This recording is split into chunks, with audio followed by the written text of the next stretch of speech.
Hey there, Miss Dubs here. This is my first little dosage calc video. I wanted to tackle something that is always a problem in my pediatrics class, or always a question. It's our fluid maintenance for pediatrics. A lot of them ask, what is the difference between the 150/20 formula and the 4-2-1 formula? In theory and in reality, two different things. So in theory, nothing. They're the same. This is the same as this. This is just a simplified version of the 150/20. So in theory, you could use either one interchangeably. However, in practice, the 150/20 is actually more accurate for a daily total volume, and the 4-2-1 is actually more accurate for an hourly volume. It just depends on what you're kind of looking for. We're going to go through each one of these and explain how to get the fluid maintenance for each one of these formulas, but I did want you to understand that the 150/20 and the 4-2-1 are both the Holiday Seeger formula. Just so we understand that going forward. All right, first let's do my favorite one, which is the 150/20.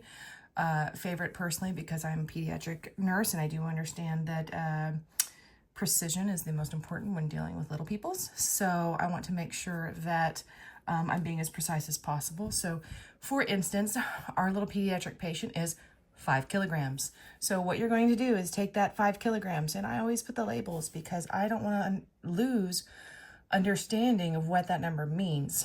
A lot of the times I see students getting lost in the numbers when they don't understand what the numbers mean. So I always tag mine, put the unit there no matter what. So I'm going to take 5 kilograms and I'm going to multiply it by 100, and I'm going to get 500. That is the total volume per day for a pediatric patient that weighs 5 kilograms. They're going to get 500 milliliters per day of whatever fluid you're giving them. Now, this doesn't give you the hourly. So to get the hourly, I would take that cute little 500 milliliters, and divide it by 24. What you're going to get there is 20.83 milliliters per hour. Again, this means nothing if you don't put that right. Okay, so we understand that the total fluid maintenance of a 5 kilogram patient is 500 milliliters per day. And in order to get that, we're going to program our pump at 20.83 milliliters per hour. Me being the nurse that I am, it's going to be 20.8 milliliters per hour, but you could round that up because it is over 5 past the decimal. Now, the 4-2-1 method, which is just the simplified version of the 150/20. It just made it a little easier, I think they were guessing for. I don't think it is, but they tried.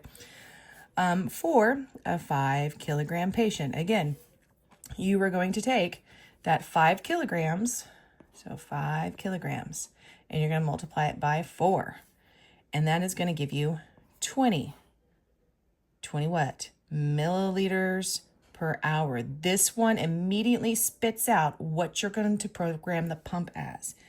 If you want to get the amount per day, you're then going to have to take that 20 milliliters and multiply it, 20 milliliters, and multiply it by 24, and you're going to get 480 milliliters per day.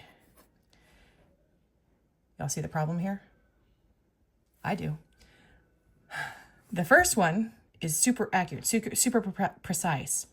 The second one is like a guess. It's a rounded one, and that can kind of be a problem because look at the difference here. That baby, that 5 kilogram baby that's tiny, is not getting enough fluid if they're doing the 4-2-1. Or conversely, they might not be getting enough, or they might be getting too much fluid if they're doing the 150/20. But I will tell you, the 150/20 is the most accurate. That is the formula that everything is based off. That is the formula that this is based off of. So in my teaching, I use the 150/20. That is what I require.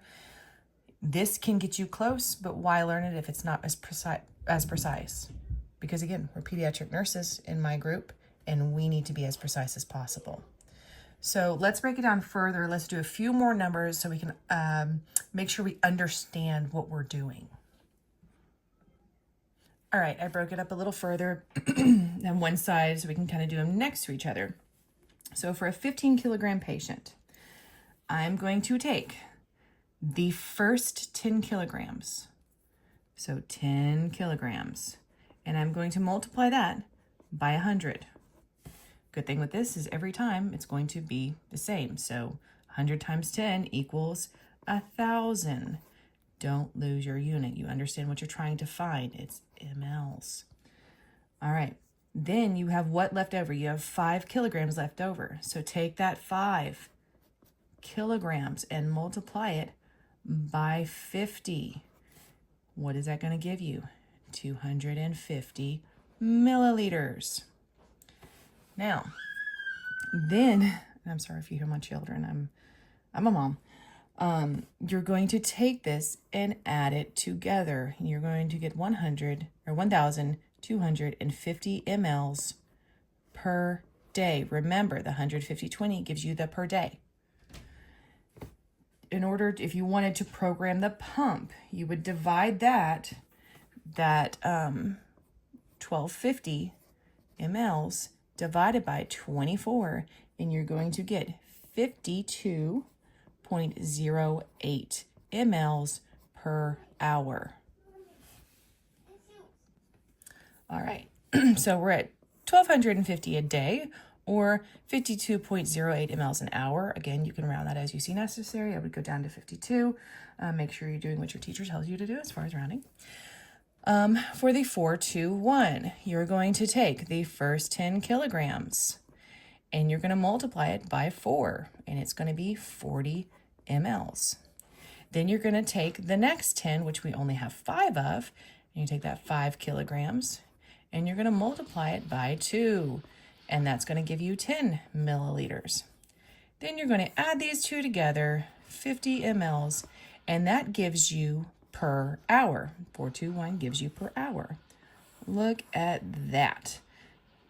And then you're going to take that 50 in order to get the daily, because that is hourly. You want the daily. You're going to take 50 mLs and multiply it by that 24 hours. Whoops. That 24 hours. And you are going to get 1,200 mLs per day. Again, anyone see a problem? These and these, not necessarily equal. While 2 mLs difference is not a huge deal, that 50 can get a bit much in a pediatric patient. I think that this, again, is the more accurate. All right, let's go even further, because we've only seen what you do with the first 10 kilograms and the second 10 kilograms. Things change up on the third. So let's go through a 35 kilogram patient with the 150/20. So if we have the first 10 kilograms is always 1,000, but let's write it out. 10 kilograms times 100 equals 1,000 mLs. Then we have the next 10 kilograms, because if we take 10 away from 35, we have 25 left. So we have 10 full kilograms. So 10 kilograms times 50 equals 500. All right, so what do we have left over? This is 20 total. If we take 20 away from 35, we have 15 kilograms left. And we're going to multiply that by 20. Let me get my handy dandy calculator out because I have not had coffee yet. In fact, it's cold. And that's 300 mLs. All right, so then we add that up, and I can already tell you it's going to be 1,800 mLs per day. Yes, those are my children screaming. I'm sorry. So we have 1,800 mLs a day. If we wanted to figure out what the pump is going to need to be programmed, we're going to take that 1,800 and we're going to divide it by 24. So 1,800 milliliters divided by 24 hours equals 75. 75 what? Milliliters per hour, because that's the language the pump speaks. All right, so 1,800 per day, 75 milliliters per hour. Let's see what 421 says. All right, 421, same thing. You're going to take that 10 kilogram and you're going to multiply it by 4. And it's going to be 40 milliliters. Then you're going to take the next kilogram, 10 kilograms, sorry. And you're going to multiply by 2. And it's going to give you a 20. Then you're going to take whatever is left over. So it's not the next 10 kilograms. It's whatever is left over. And that's 15 kilograms. And you're going to multiply that by 1. Anything by 1 is the same. So 15 milliliters. And now we're going to add those all together, which is going to be 75. Look at that. It actually worked out this time. Ooh, goodness. So 75 and 75. Awesome. So if I wanted to figure out how much fluid I'm giving them the entire day, I'm going to take that 75 milliliters that I'm giving every hour and multiply it by every hour in the day. And I'm going to get 1,800 mLs per day. Yay. So sometimes they're the same. Sometimes they're not. Again, I would say this one is the superior one. You're working with a little bit bigger numbers, but it is more precise. I will also say this. I've had a number of students that have trouble rounding numbers. So let's go back to one of our roundings. So let's take 52.08 mLs per hour. How would you round this? I think I said earlier, I would round it to 52. But it also depends on what your teacher is looking for. So this is our 10th place. This is our 100th place. If she says round to the nearest 10th place, oh, that's 52.1 mLs per hour. If she says the nearest whole number, that's the first whole number. It's going to be 52. Make sure you know what she's asking. Now, if we're going back up to this number, that 20.83, so 20.83 mLs per hour, there's the tenths, there's the hundredths, there's the first whole. If she said round it to the nearest whole number, guess what? It's 21 milliliters per hour. If she said round to the nearest tenths, guess what? I'm going to leave it at 20.8 because of that 3 behind that hundredths or that tenths place. And if she says round to the nearest hundredths, which I have no idea why she would do that, I would leave it as it is. Make sure you know what she's asking. Always read the question first to answer the question. Work the math because it will work. Thank you for listening, and like and subscribe for more.